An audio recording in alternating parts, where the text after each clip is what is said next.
समस्त को नमस्कार। तो गतकाली एप्रिल 30 तारीख एप्रिल 30 तारीख दिन आम सीएम किसान योजना मिलबार थिला समस्त को मिल सारी। जो मानकर स्टेट लेवल रे फाइनल थिला जो मानकर स्टेट लेवल रे हमर फाइनल वेरिफिकेशन थिला से मानकर समस्त चाषी मिल सारी खाता को पैसा आसी सारी। आपण माने से स्टाटसटा को चेक कले मध्य से स्टाटसटा ब्लैंक देखौची। तो से स्टाटसटा जेहेतु अपडेट करूछंती गवर्नमेंट से ब्लैंक देखौची से आपण माने से जिनिस को आउ चेक करंतु नाही, सीधा सलक आपणकर खाता को चेक करंतु। खाता जोटा आपण देइथिले जो पासबुक और जहार जदि दुईटा तीनटा अछि जदि स्टेट बैंक थिला तापर पोस्टल जदि अछि ता माने आपणकर पैसाटा पोस्टल को जाइछि सेठी चेक करंतु।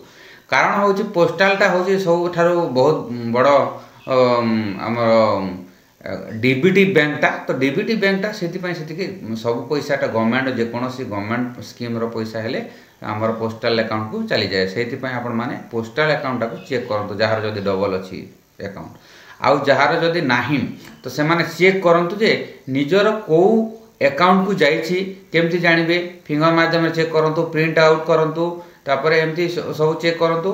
तापर जो मानकर फाइनल वेरिफिकेशन थिला सेटा सुनिश्चित मिल सारी। मो प्राय जिते लोकंकर ऑनलाइन करिथिले 6-7 जनकर से मानकर समस्तंकर मिल सारी। से माने मते फोन करिक मध्य कहलेनी कि पैसा पड़ी सारी।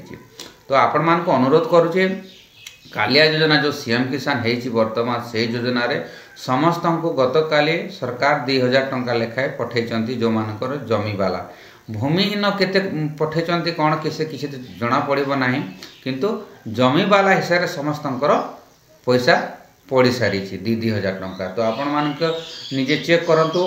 तापरे ये जो पैसा मिल सारा पर आपण माने जो एबे सीएम किसान मिल सारा पर मासे 15 दिन गला पर आपणकर जेते बेले पीएम किसान पोर्टल को जीवे, पीएम किसान पोर्टल रे ई-केवाईसी को जीवे आ ई-केवाईसी रे आपणकर आधार नंबर देबे। आधार नंबर देला पर आपणकर मोबाइल को ओटीपी जीवो। तापर ओटीपी गला पर ओटीपी वेरिफिकेशन कला पर आपणकर ई-केवाईसी सक्सेसफुली डन लिखिबो। लिखिला पर तापर आपणकर लिस्टटा हमर पीएम किसान लिस्ट को जीवो आ पीएम किसान पैसा मध्य आपण पाई परबे। जदि सीएम किसान मिली साइला पर आपण जदि चुप रही जाउछंती ताहले आपण पीएम किसान रा फायदा उठे परिबे नाही। तो मोर कहवा अर्थ होची जेते बेले पीएम किसान सीएम किसान मिली साइला पर हमर गवर्नमेंट ओडिसा कोन करे कि ओडिसा गवर्नमेंट एई डाटाटा को फॉरवर्ड करे सीएम किसान सेंट्रल को पीएम किसान मिलवा पाए। तो पीएम किसान के जेते डाटा फॉरवर्ड हो जाए, फॉरवर्ड हैला परे गोटे केवाईसी ही तार बाकी रही थाए। तो से केवाईसी जो माने करंती से माने तुरंत पाई जानती। तो से मानकर लिस्ट जदि आज आपण केवाईसी करदेवे पीएम किसान रे तो आसंता काली ना 24 घंटा पर आपणकर नाटा अपडेट होकर आसीज लिस्ट रे आपणकर पीएम किसान लिस्ट रे आपणकर जीपी गाँव रो लिस्ट रे आपणकर नाटा शो करिवो।